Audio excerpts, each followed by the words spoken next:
Turn on the charger.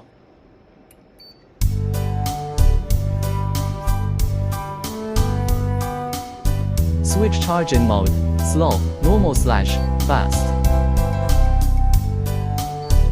Change battery type.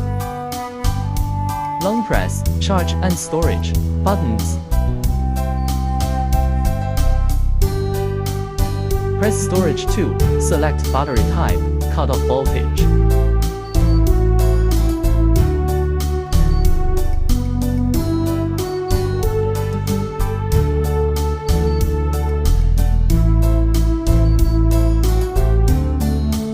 Long press charge, to confirm.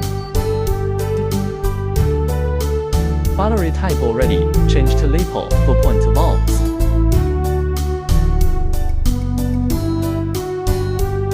Connect the smart battery.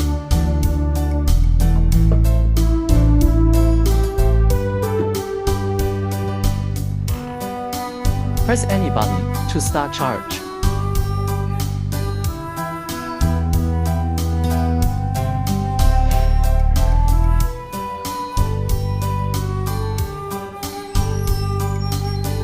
Charge starts.